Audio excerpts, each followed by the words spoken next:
Hey guys, welcome back to my channel. So today I wanted to share with you 5 things that I like to consider before buying new makeup products.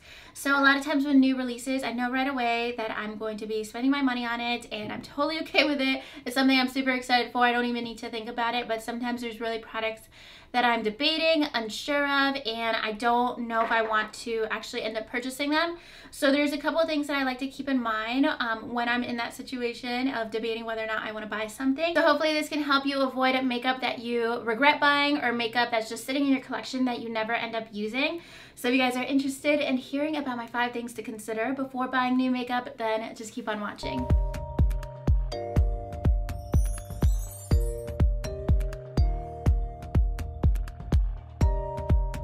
First thing to consider is, will this fit into my lifestyle? And it just depends on how much time do you have to do your makeup, what kind of makeup you like to wear, and all of that really plays into how often you're going to be wearing a product, of course. So just like if you have 10-15 minutes in the morning to do your makeup, you might not want to reach for like specific products like cream contouring or something that takes a little bit more time, cream brow products, things like that that you might not end up using on a day-to-day basis. Also, if you can't wear like green glitter eyeshadow to work, are you gonna wear it every weekend? Are you gonna wear it one weekend a month? Just basically like cost per wear of what you end up wanting to purchase. So if something's like a Wet n Wild product for like $3 and you only wear it once a month, that's probably okay compared to something that's like $45 and you only end up wearing it once a month.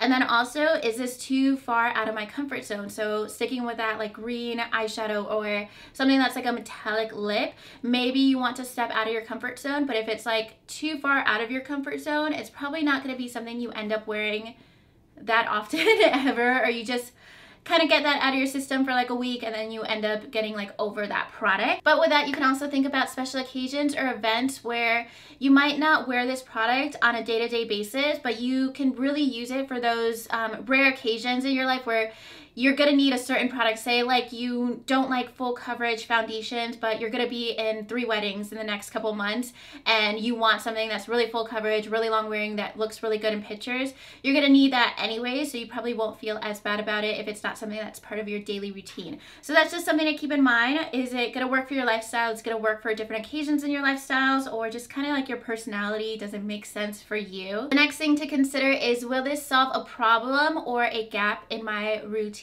So is there something that really bugs you about your makeup?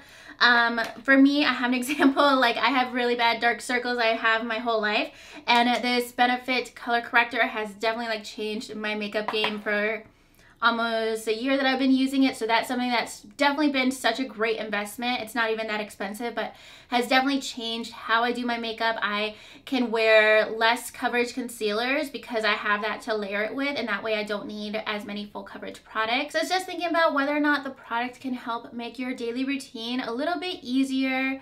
Can it help replace other steps in your makeup? Like, will you need to use less makeup overall? Can it cut down time in your makeup routine? Just thinking about how it can actually benefit when you apply your makeup and just your everyday routine with makeup.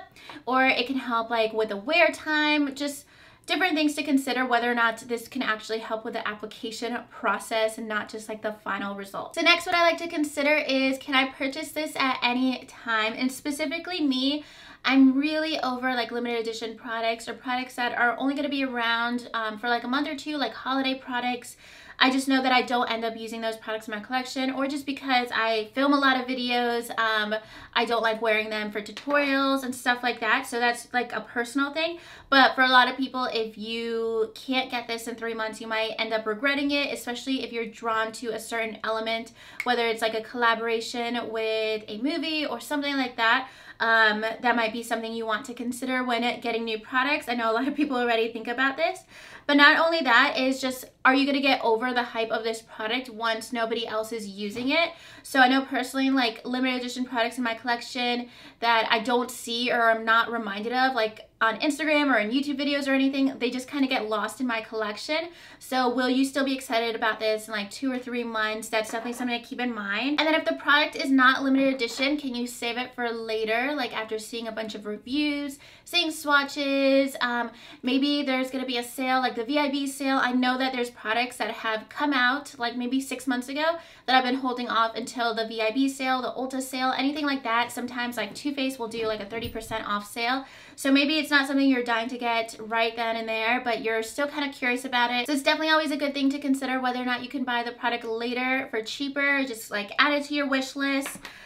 Just keep it in the back of your head or whatever you want to do to remember that you want to get that product, or maybe just try to forget about it, and then later down the line you could buy it for a little bit cheaper and then really know whether or not you're still thinking about it, whether you still wanted it. So the next thing to consider is, will I be happy with an alternative? So this can be like a drugstore dupe, something that's already in your collection that's very, very similar. I know a lot of times I will see a new release and then I see people commenting, this looks just like this palette or just like this palette, and I realize I already have basically all those shades and I will probably use it just as much, or it's just going to be basically the same thing with the same look, so that ends up making me not want it as much. And then one thing to consider with that is, do you want the actual product or just the makeup look that you can get from that product? Because sometimes you could find dupes for lip colors, eyeshadows, things that you can mix together to get that exact same look, but sometimes you're really drawn to the overall theme or packaging of the product. So just consider whether or not you want the actual product or you just want the finished look with that product,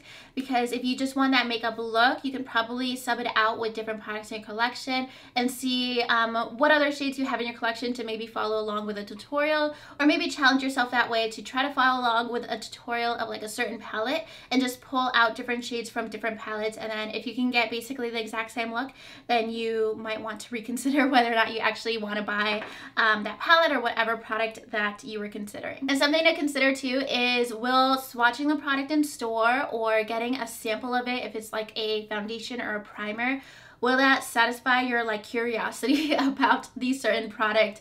I know there's so many foundations that I really want to try out, but I really don't want to spend $45 on, so I definitely need to do this to get like samples of like one time use of a foundation at Sephora, and that way I can know whether or not I'm really gonna like the product and actually test it out, and that way I don't need to commit to a full bottle of something. And then also with like lip colors, bronzers, things like that, there's always products that I know I'm gonna buy eventually. I go to Sephora, I swatch them, and I pretend I own them for about 2 minutes. I leave them there. I might come back and get them in 2 years. And that's something that helps me stay super patient with new makeup products or just products in general, is knowing I could always just go and get it at Sephora, or if I really want to like see if this eyeshadow color would work for me, I could swatch it in stores, and if I'm not like blown away by it, then I'm basically kind of over the palette. I didn't commit to buying it, so I don't have to convince myself that it was worth my money, if that makes sense. Like I could be over it right then and there, just seeing it in stores. That's definitely something to keep in mind. And then the last thing to consider is definitely the most important one and can probably cancel out everything else, is, will this bring me joy? And if it's something that's gonna make you really, really happy forever, then I think it's worth it. It doesn't need to be super practical. Like I have products in my collection that I rarely use that aren't like super practical, but they make me happy or just remind me of something, whether it's sentimental, whether it's like something that I bought just because it's an influencer collab and I really like the person behind it.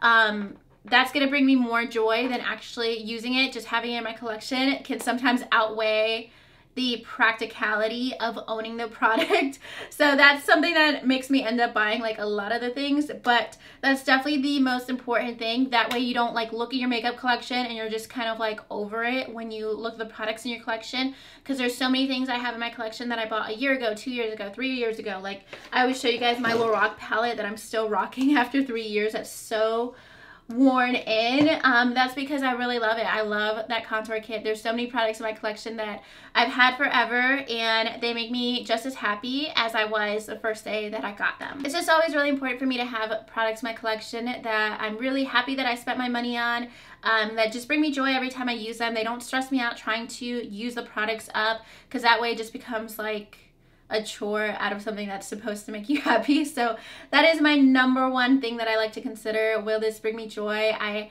like to consider that with like basically every aspect of my life, like especially clothes shopping, any kind of shopping, even just like going to Chipotle, like what's gonna bring me the most joy right now, whether or not it's gonna be a little bit more money. Is it long-term gonna make me happier than buying something that is okay for half the price? Okay, so those are all my tips for what to consider before buying new makeup. Definitely let me know if you have other tips in the comments down below.